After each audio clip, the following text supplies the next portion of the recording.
बिस्मिल्लाहिर्रहमानिर्रहीम। आज हम पढ़ेंगे आर्टिफिशियल सैटेलाइट। अब अगर हम अपनी ज़मीन और सूरज चाँद की तरफ देखें तो वो नेचुरल हैं। सैटेलाइट्स वो नेचुरल हम क्या कहते हैं कि सैयारे हैं जो कि ज़मीन सूरज के गिर्द घूम रही है और चाँद ज़मीन के गिर्द घूम रहा है। वो एक अपनी उनकी है ग्रेविटी है दोनों की, जिसकी वजह से वो मूव कर रहे हैं। लेकिन कुछ ऐसे भी सैटेलाइट्स होते हैं जो कि आर्टिफिशियल होते हैं, जो ज़मीन पे से ज़मीन में लेबॉर्ट्रीज़ में वो तैयार होते हैं और वहाँ से फिर वो आगे मुख्तलिफ़ कामों के लिए भेजे जाते हैं, जैसे मौसमियात के लिए या हमारे टेली कम्युनिकेशन सिस्टम के लिए, तमाम दुनिया के लिए कि दुनिया गोल है और सारी दुनिया के लिए जो प्रोग्राम्स आ रहे हैं वो सारे टेलीकास्ट करते हैं। तो वो सैटेलाइट्स एक ऐसे ऑब्जेक्ट्स होते हैं जो कि ऑर्बिट करते हैं अराउंड द अर्थ, और they are put into orbit by the rocket and they are hold by gravitational pull of the earth. यानी ये जो सैटेलाइट भेजे जाते हैं ये रॉकेट के ज़रिए ज़मीन के ऑर्बिट में डाले जाते हैं, और ये उन पे फिर ज़मीन की कशिश होती है ग्रेविटी की, जो M over G M over R. तो ये वाली जो कशिश होती है, ये वाली कशिश आपके पास जो है वो बताती है हमें, उसको रखती है उस ऑर्बिट में, ग्रेविटेशनल जो फोर्स है वो उसको ऑर्बिट में रोटेट करवाती है। मसलन ये देखें, ये ज़मीन है जिसका जो सेंटर, जिसका रेडियस आर है, और ये हाइट कितनी है, एच हाइट है, जिस पे एक सैटेलाइट को उसके ऑर्बिट में डाला गया है विद रॉकेट, और वो मूव कर रहा है विद वेलोसिटी वी। ये देखें, ये वेलोसिटी वी से मूव कर रहा है, ये इसका रेडियस आर है और ये इसकी हाइट है, यानी ज़मीन से ये इतने फासले पर है। अब ज़मीन की कशिश जो है, वो जो ग्रेविटेशनल फोर्स है वो इसको सर्कुलर ऑर्बिट में रखती है। अब जब सर्कुलर ऑर्बिट में रखेगी उसको, तो वो जो ये वाला जो हमने सैटेलाइट भेजा, ये जितना भी ज़मीन के करीब हो, जो करीब तरीन सैटेलाइट है, उसकी एक्सेलरेशन जो है 9.8 है, जो कि हमारी जो हम हमेशा जी की वैल्यू लगाते हैं। ठीक है, अब देखें हमारे पास, क्योंकि सैटेलाइट की अर्थ की वजह से वहाँ पर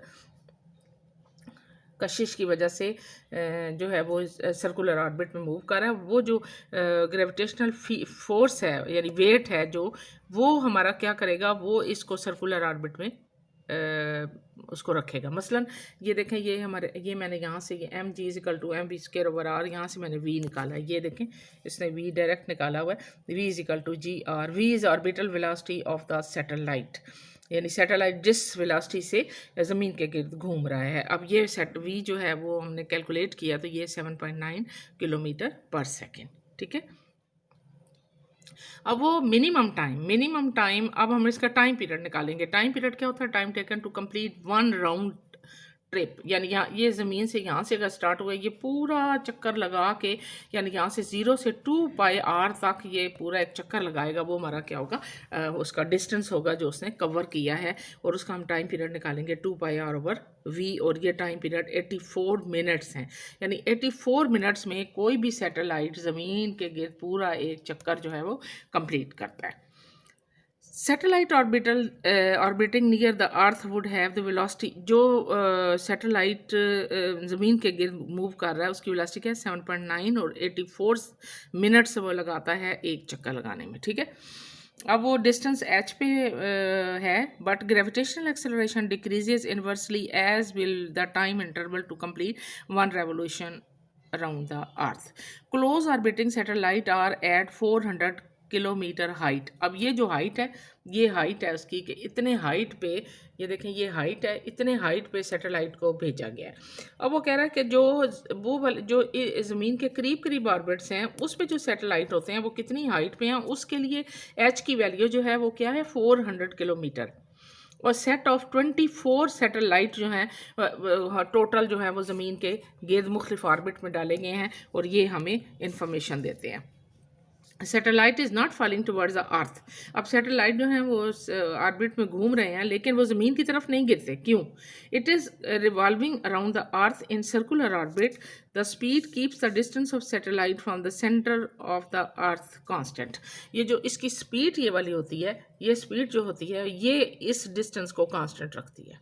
यानी जिस स्पीड से ये जा रहे होते हैं, ये नहीं करता कि इस स्पीड से जाते हुए फ़ौरन दूसरे ऑर्बिट में गिर जाएं, फिर तेज़ स्पीड हो उसमें, नहीं, ये कांस्टेंट रखी जाती है।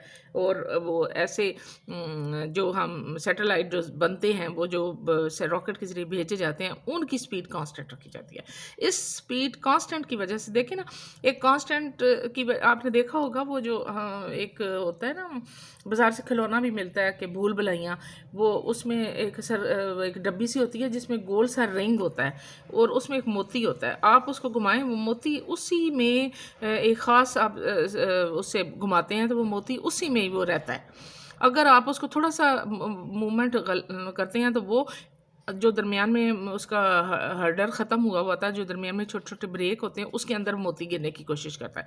तो वो जब आप कांस्टेंट उसको हाथ से हिलाते रहेंगे तो वो मोती एक ही डायरेक्शन में मूव करेंगे। बिल्कुल इसी तरह ये भी एक ही इसकी स्पीड अगर कम या ज़्यादा अगर हो जाए तो फिर गिरने का ख़तरा होता है, अदरवाइज़ इसको हमेशा कांस्टेंट रखा जाता है।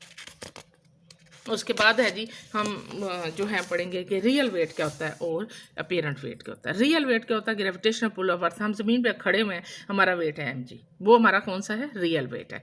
ग्रेविटेशन जो ज़मीन जो है वो पुल करती है towards it centre. Apparent weight को होता है measured by the spring balance. Spring balance से जो हम मेजर करते हैं, या reading of spring balance is called apparent weight of the body because some time it does not give correct result.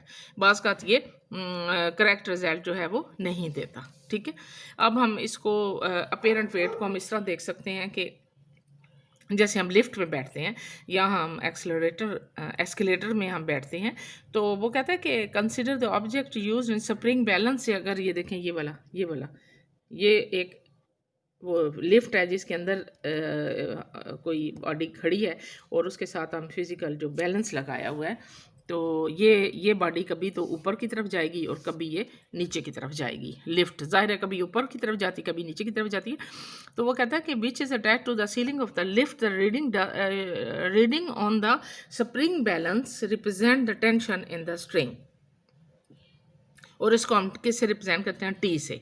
अब अगर हम आगे केसेस पढ़ेंगे, अगर हमारे पास 3 केसेस हैं, ये आपको समझ आइए कि कहता है कि अगर मैस ऑफ ऑब्जेक्ट जो है वो इसको हमने, ये वाला मैस जो है इसको हमने अटैच किया हुआ है स्प्रिंग से। ठीक है, स्प्रिंग के साथ जो अटैच किया हुआ है लिफ्ट के अंदर, तो ये जो इसकी रीडिंग देख रहा है वो क्या करेगा? Weight of the body because some time it does not give correct value, ये इसके बगैर करेक्ट वैल्यू नहीं देगा अपीरेंट वेट।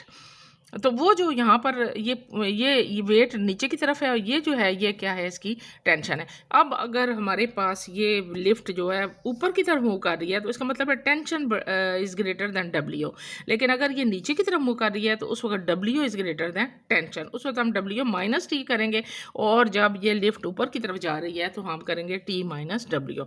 अब हम इसकी कैलकुलेशन करेंगे, M is equal to T minus W और W is equal to M G. यहाँ से हम निकालेंगे अगर एक्सेलरेशन 0 है, यानी ये स्टेशनरी है, वो लिफ्ट मूव नहीं कर रही, तो उस वक्त हमारे पास जो टेंशन होगी वो क्या होगी? हमारे वेट के बराबर होगी। वो हमारा जो वेट होगा वो क्या होगा? Apparent wait.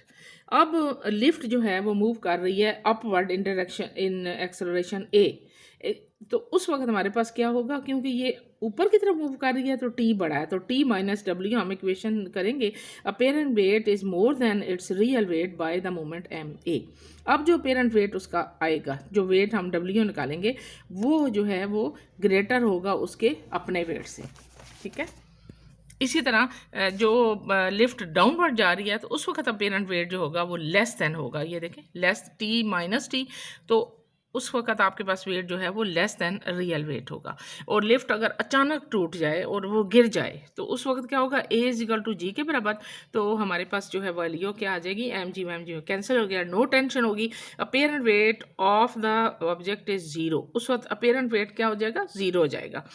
The situation is known as weightlessness. Weightlessness का मतलब ये होता है when the weight of the body is acting downward direction and no tension is produce in upward direction, then the body is weightless. मतलब वो frequently आराम से ज़मीन की तरफ जो है वो आ जाएगा। उसका कोई ये जब हम ऊपर से कोई चीज़ फेंकी जाए तो वो वेटलेसनेस होती है, उसके ऊपर कोई टेंशन नहीं होती, इसलिए वो आराम से नीचे आ रहा होता है, उसका सिर्फ वेट नीचे होता है, उसकी नो टेंशन हो तो वो हमारे पास क्या आ जाता है, वेटलेसनेस।